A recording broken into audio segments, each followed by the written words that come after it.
All right, let's get into some WoW. Uh,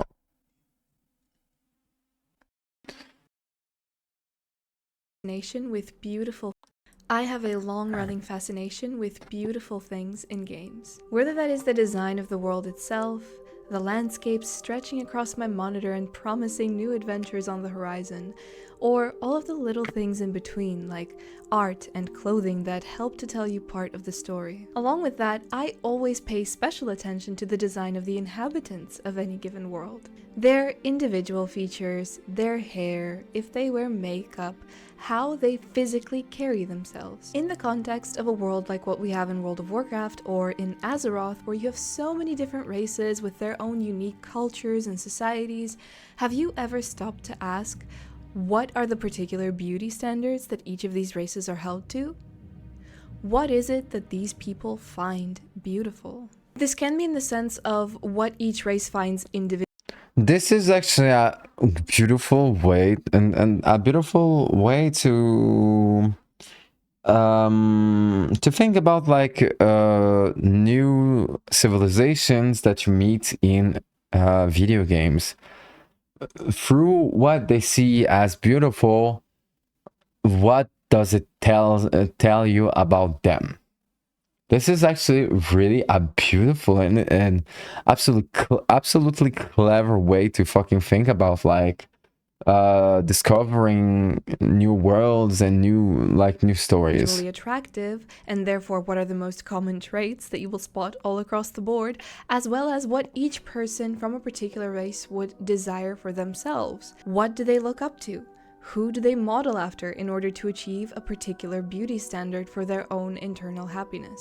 Today I want to discuss beauty standards in Azeroth, and I want to take a look at this from a few different angles. We're going to explore it, first of all, against the backdrop of our real-life beauty standards at the time of WoW's creation, then the perspective of real players and how they This is actually a great way to a great way to do interpreted beauty analysis. in this world, as well as what I have personally observed to be canon to the in-game universe somewhat in terms of beauty standards. But before we get started, I just want to say that in my opinion, a person's mind is the biggest thing that makes them beautiful. And in the spirit of nurturing your mind and always working to be a better version of yourself, I would like to happily recommend Brilliant to you guys. If you're unfamiliar with it, Brilliant is a platform that allows you to train your mind and problem-solving skills, helping you to become a better thinker with thousands of visual, interactive lessons in math, science, programming, data analysis, and AI. Just like you have daily habits to take care of your body, Brilliant can help you acquire new habits to do the same for your mind. Even learning a little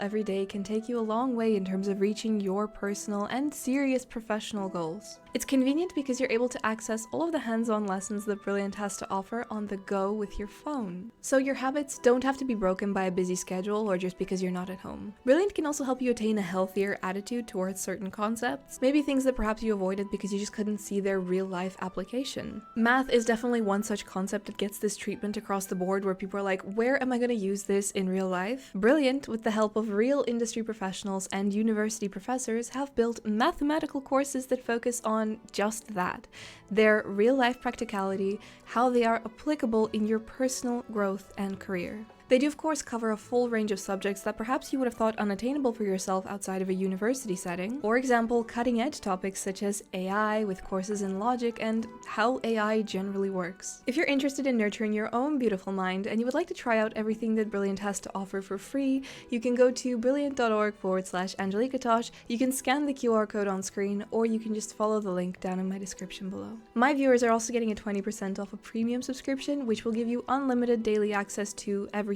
that's on Brilliant. Thank you once again, Brilliant, for sponsoring this video. Now back to beautiful people in Azeroth, I thought that we would get the most out of this discussion by focusing on the races as they are up to the Burning Crusade expansion. As it stands, the retail or most up-to-date version of Azeroth features many new races and sub-races, or I believe they're called allied races, and I feel that a lot of the aesthetic kind of went from that Warcraft look into the more generic territories, and what I'm really interested in is precisely that, the Warcraft look, with its specific Warcraft 3 roots and how I think that this false is just that like the allied races became quite the extension of this Warcraft look and added some layers to this idea of style and beauty, but it is not like, I can understand that it can be seen as generic, but at the same time it is not like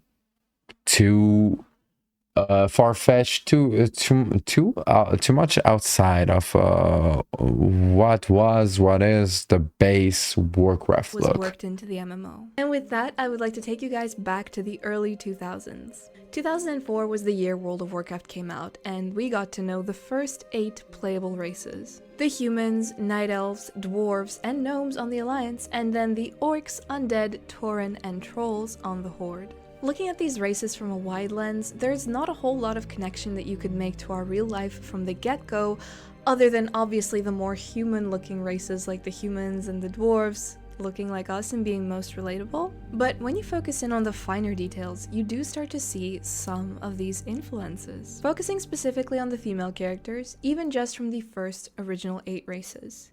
It might seem subtle at first, but in reality, across all the races, they're quite heavy on the eye makeup, particularly with black eyeliner and a lot of eyeshadow. The lips are quite defined with different color lipsticks. They mostly have quite thin.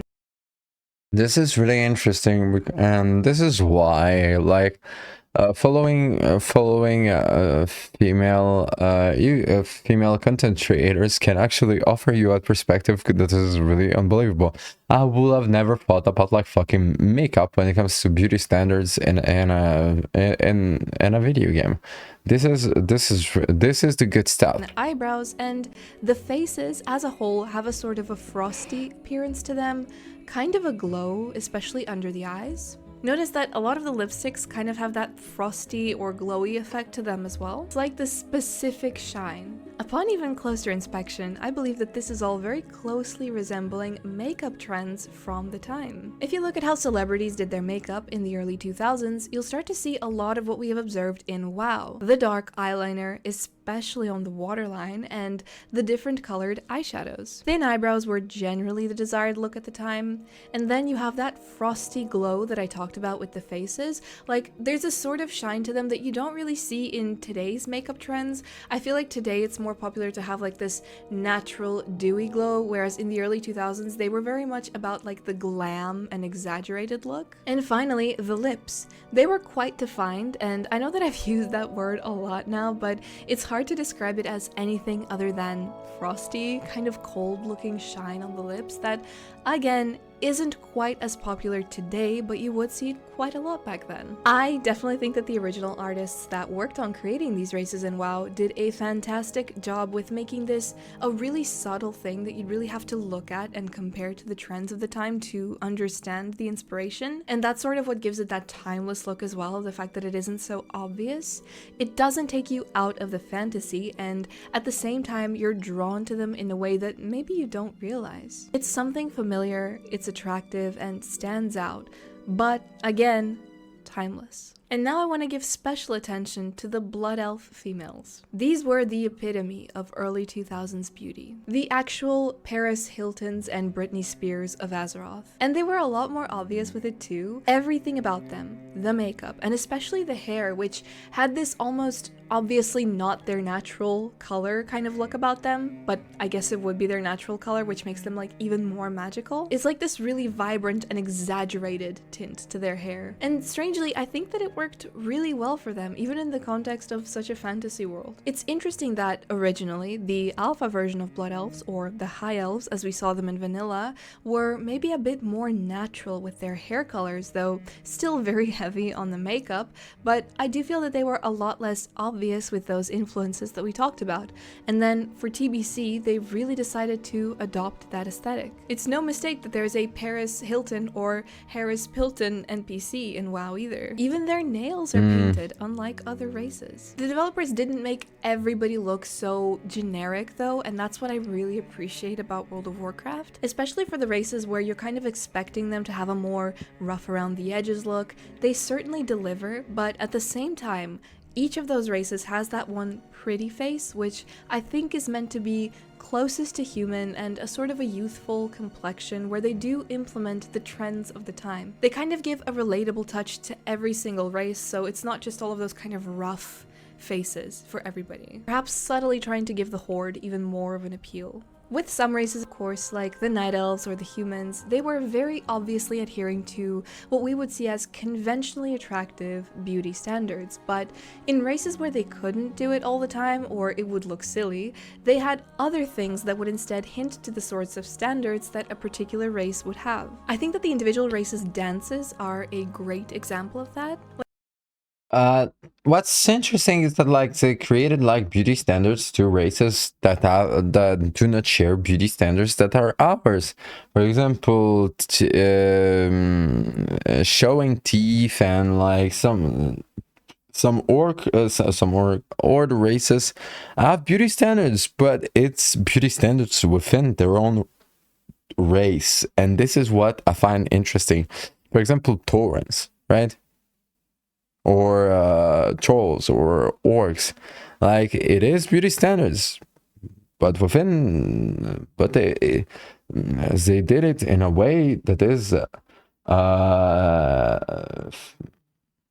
is within their own culture, and I really like this. Like, for example, troll females. The very word troll, or saying that someone looks like a troll, has very negative connotations around it. It kind of already insinuates that you're not really attractive. But then you look at the dance for the female trolls, and it's taken from the Shakira Whenever, Wherever music video. So where they maybe couldn't apply a traditional beauty standard, they gave them the moves. Their hips certainly don't lie. And, you know, when you're talking about one of the most attractive pop singers of the time, it's a very interesting comparison, and it's very interesting that they tied them in with female trolls to give them that bit of femininity and kind of a more conventional turn as well for a race that's meant to be more kind of rough. I keep using that word, but you understand what I mean. I always thought that the undead females were a very interesting example of this as well. A race that is literally a dead, decaying corpse has these really sensual dance moves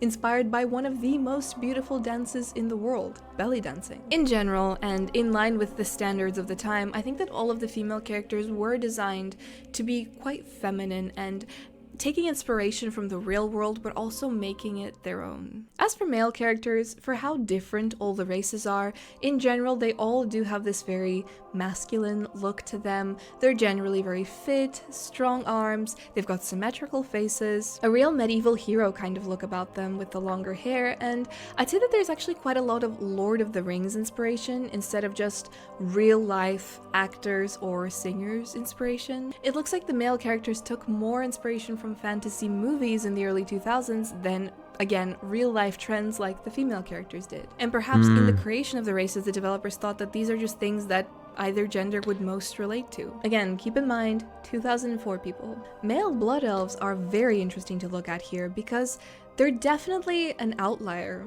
I think that they're the more feminine out of all of the races. They still have a sort of a masculine look to them, but more so in an early 2000s soft boy singer aesthetic. I do think there is quite a bit of Legolas in there too, but for the most part, the rest of the races are these sort of big, bulky guys, and if they're not bulky, there's a focus on something else to make the race stand out.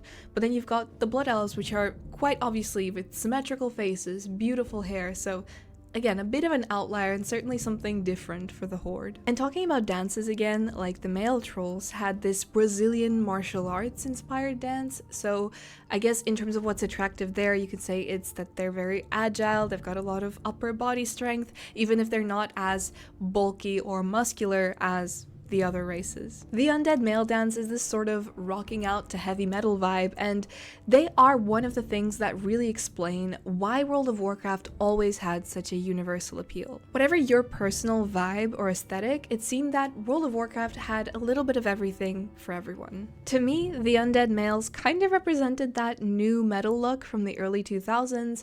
They were forged to the sound of Linkin Park.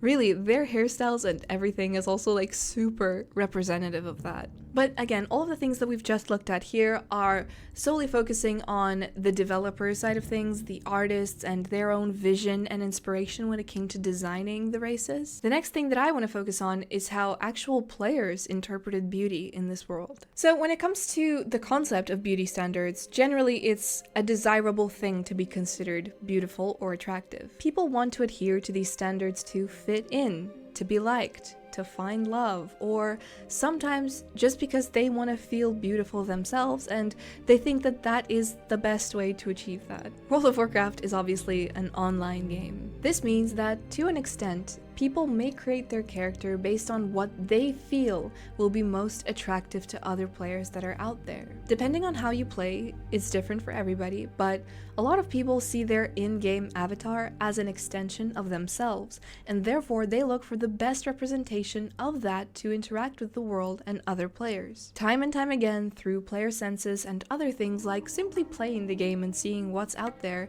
we can observe that the most popular races are the Blood Elves, the Night Elves, and humans. And even today, with the introduction of all these new races and sub-races, this is still true. In a Reddit post from 6 years ago, there was a very interesting ranking of what was popular in terms of race, gender, and class at the time. At that point, Night Elf female druids were the top choice, followed by human male paladins as the second choice. At this point also, Blood Elf male and female paladins appeared just below male taurens, which is interesting, but still in the top 10. For this, let's just ignore all of the allied races for a minute and focus just on the core 8 races from TBC.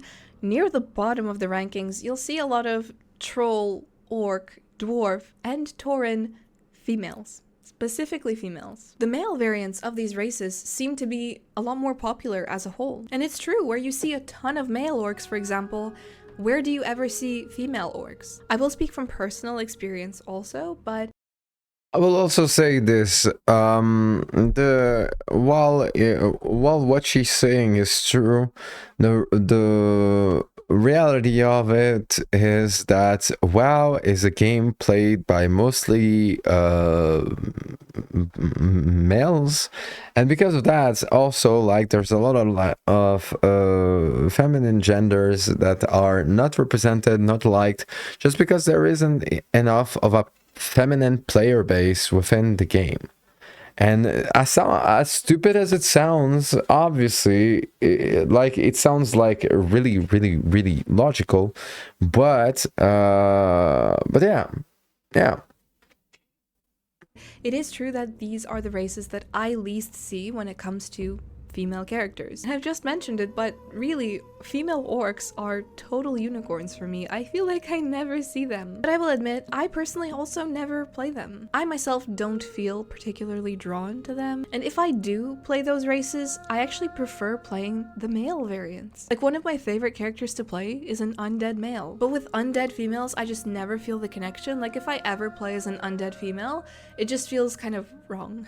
And it's just that, they don't appeal to me, and I think that that's the case for a lot of people. And as much as perhaps we might hate to say it, I do feel that this is very closely related to beauty standards and what players actually find beautiful. It's no coincidence that the most conventionally attractive races in World of Warcraft are the most played races. For the rest of the races, however, it's not to say that they're not beautiful in the context of their own world, however. And this is where we come to the part of the video where I will be looking at beauty standards as I believe the people of Azeroth understand them, without our real-world intervention. This will apply to most of the races, but I think that there is beauty in simplicity. Honestly, there is nothing otherworldly about almost all of these races, and I think that that's what makes them beautiful. They have a very ordinary appearance. Pretty for sure, symmetrical faces, physically fit, but their physical appearances are not exaggerated or blown out of proportion. They do look, for the most part, like regular people, and again, that is the beauty of it. They live regular lives, they fall in love, they work hard.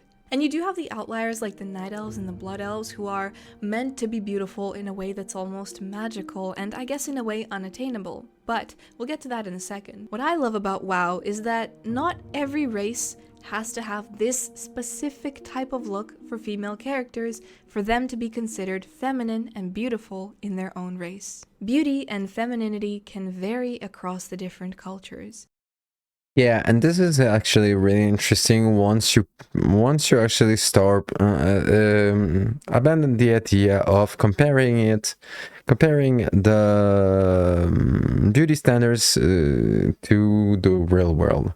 And within Azeroth, within World of Warcraft, you can see that what they did within this universe is actually really beautiful when it comes to beauty standards between all of this, and this is actually really great. In some cases, they value physical strength more and they find it more attractive.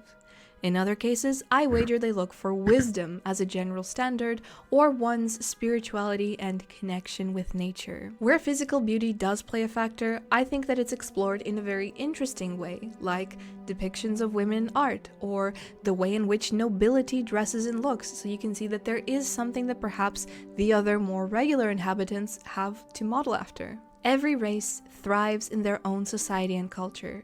They find beauty in themselves, they fall in love, they marry, and they have children. The beauty standard in Azeroth is not just Night Elf or Blood Elf.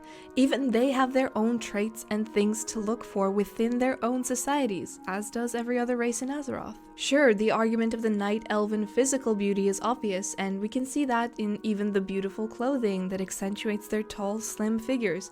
That's a big part of it, but their connection to nature and their spirituality is arguably a more spoken about and important feature. Their wisdom, their devotion to Elune, all things that I believe they actually value above the physical. You'll see that some races have a lot of piercings and jewelry, like the Blood Elves, Orcs, humans. The Night Elves, for example, don't seem to wear any jewelry. Trolls, for example, have tusks and they wear face paint. The way they do their hair also really stands out. I would guess that for a Tauren, a well-groomed mane and coat is rather important. But on a deeper level, again, wisdom, spirituality, but also the ability to hold your own. Protect your home, regardless of your gender. Gnomes are a whimsical race who I think like to stand out from the crowd, even though they're quite small.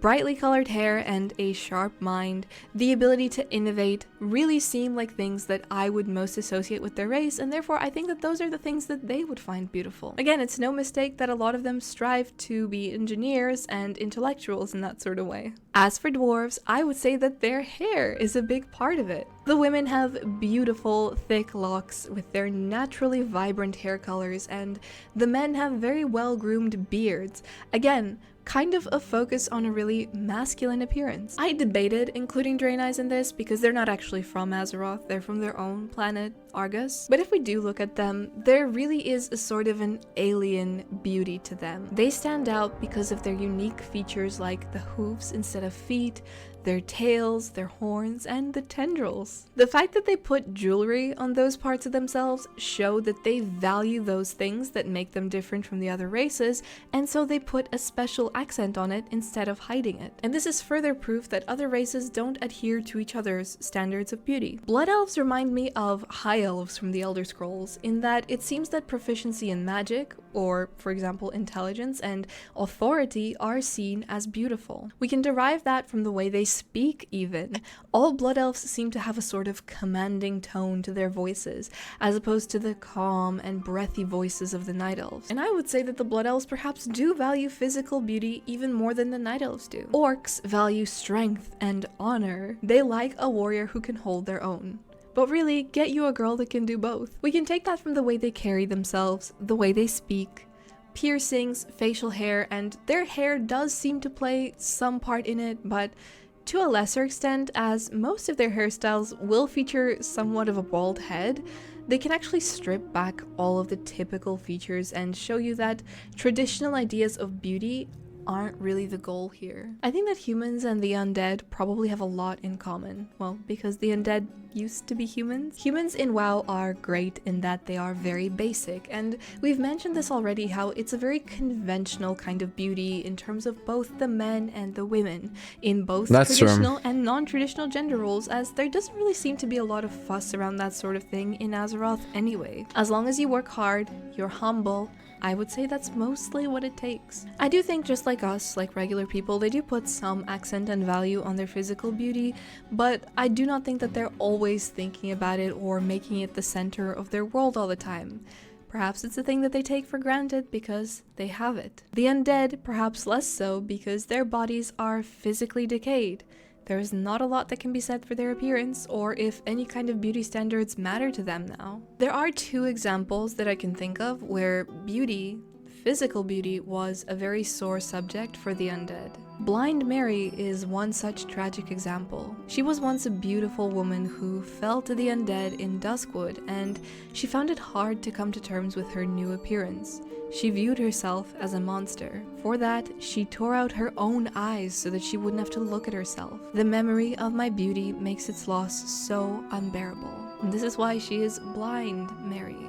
And I know this is after TBC, but I want to mention this just for the purpose of this video. Lillian Voss. She was the daughter of a high priest, and she was killed just a little bit prior to the events of Cataclysm. She then woke up in Tearsful Glades, and her initial reaction to waking up as her new Forsaken self was visceral. She refused to accept this reality. Even though Lillian later embraces her new self and steps up into a role in the Uncrowned organization, we can see that the undead in general bear a lot of resentment for themselves and this state of being, at least from the very beginning. Their journey... This is a fascinating take that, like, people don't talk about, and that makes sense, but... You know, like, if you never fucking heard anyone talk about it, well, you yourself never think about it, right?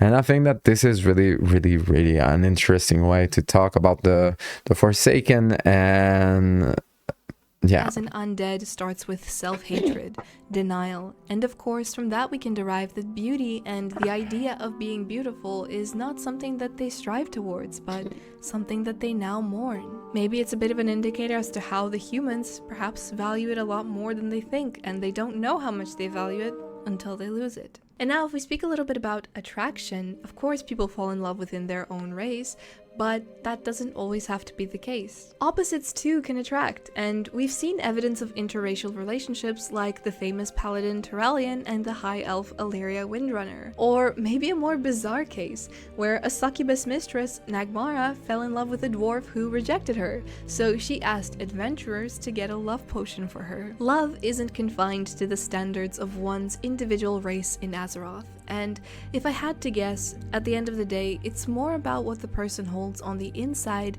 than what they show on the outside. I really enjoy exploring this side of fantasy worlds because I think that it further pulls you into their existence and makes everything so much more believable and immersive. All absolutely. That said, beauty is in the eye of the beholder. What I find beautiful might not be the same as what you perceive in that way, and that's fine too. But I think that we can all agree that Azeroth, in its simplest iterations, is indeed very special and beautiful, in so many ways beyond the look of its inhabitants. It's just fun to focus in on those things sometimes. And that about covers it for today's video. If you enjoyed it, do be sure to leave a like and subscribe, I really appreciate it. As always, big shout out to my channel members, thank you guys so much, and I'll see you all in the next video. This is actually really interesting. This was an interesting take about, like, a subject that well, not a lot of people care about. And I think this content creator really was able to make me learn something and talk about something that people usually don't.